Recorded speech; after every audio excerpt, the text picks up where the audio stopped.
Your heart is pounding out of your chest. You can't catch your breath. Your hands are tingling, and you're absolutely convinced something is seriously wrong with you.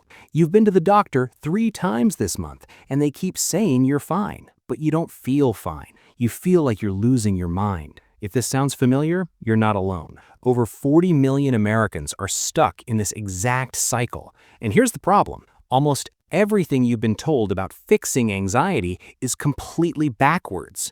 In the next 10 minutes, I'm going to show you the exact 5-step system that helped me go from having multiple panic attacks a day to being completely symptom-free. And no, this isn't about breathing exercises or lavender tea.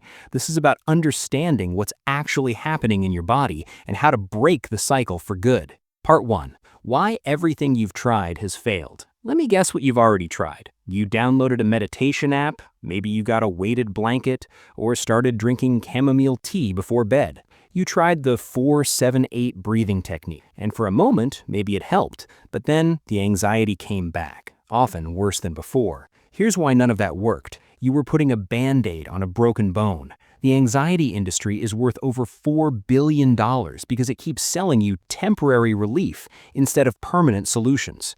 It's like trying to turn off a fire alarm by putting tape over the speaker.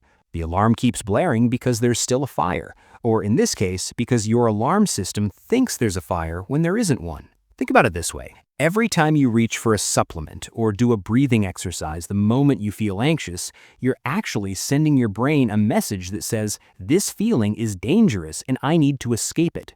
That just makes your brain more convinced that anxiety is a threat. So the cycle continues. You feel anxious, you try to make it go away, it comes back stronger, you try harder to fix it, and you end up in this exhausting hamster wheel where anxiety controls your entire life. But here's what nobody tells you. The way out isn't through fighting the anxiety. It's through understanding what it actually is.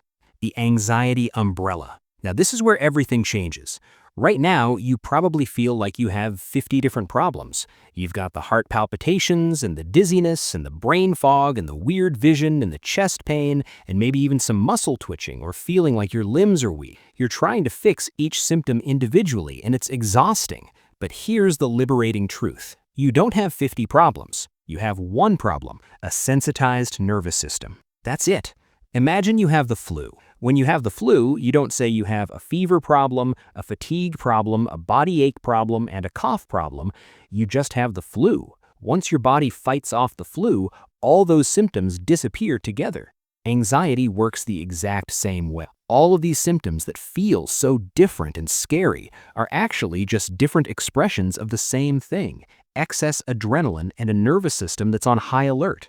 So from this moment forward, I want you to throw every single symptom under the anxiety umbrella. That weird symptom you get that you're absolutely convinced isn't anxiety, it probably is. If your doctor has checked you out and hasn't found anything wrong, it goes under the umbrella. This mental shift alone will change everything, because now, instead of fighting 50 battles, you're only fighting one. The alarm method. Okay, so if the solution isn't breathing exercises or supplements, what is it? This is the part that sounds too simple to work, but I promise you it does.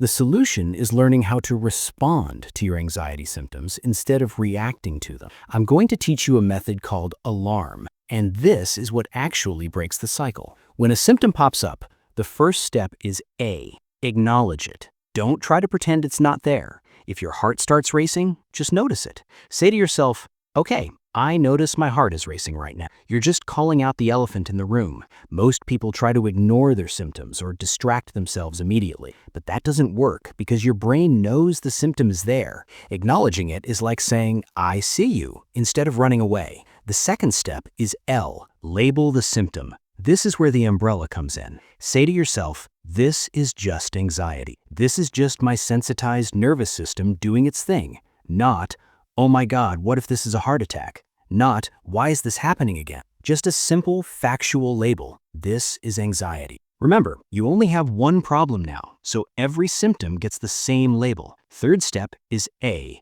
accept it. This is the hardest one and the most important one. You have to allow the symptom to be there. Give it permission. Say, okay, anxiety, you can be here. I'm not going to try to make you go away. I know this sounds backwards. Your instinct is to fight it, to make it stop.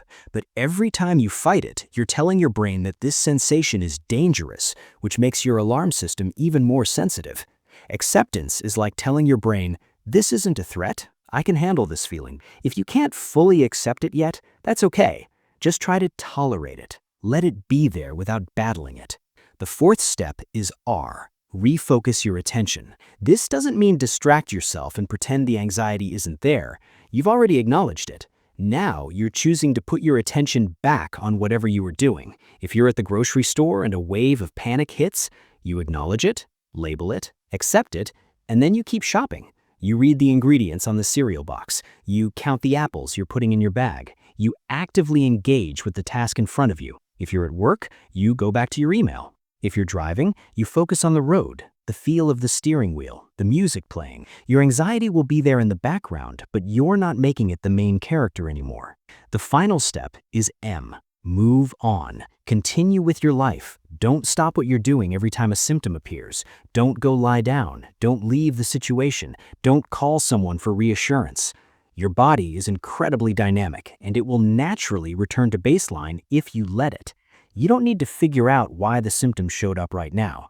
Whether you know why or not, the solution is the same. Move on and make other things more important than analyzing your anxiety. Let me give you a real example. You're at work and suddenly your chest feels tight and you start feeling dizzy. Old response, panic, Google your symptoms, convince yourself something is seriously wrong, maybe leave work early, spend the rest of the day worried. Alarm response, okay, I notice my chest feels tight and I'm dizzy. This is anxiety. My nervous system is just sensitive right now.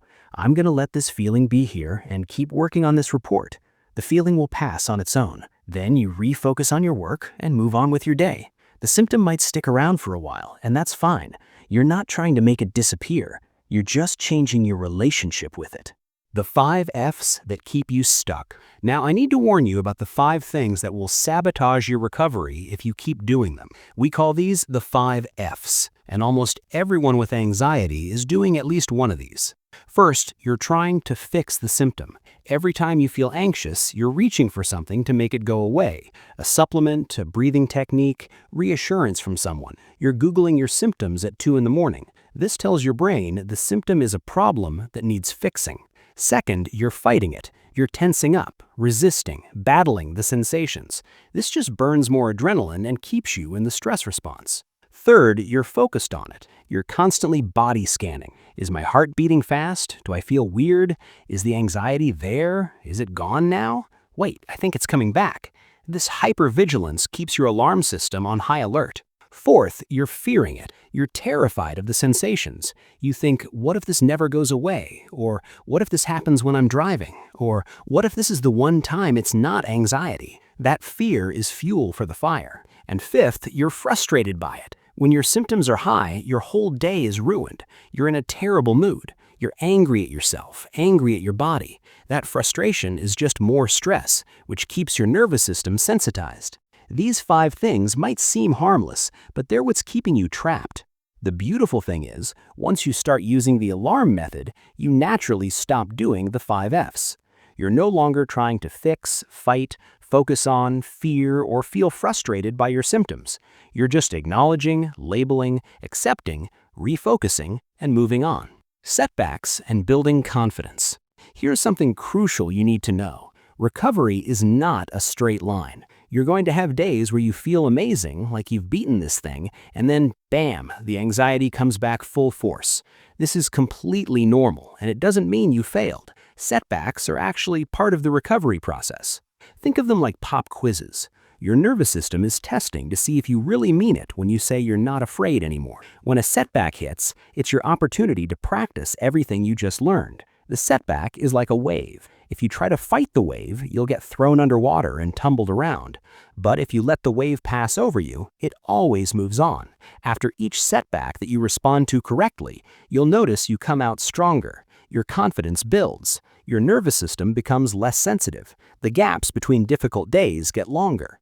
And that's where real confidence comes from. Not from feeling good, but from knowing you can handle feeling bad.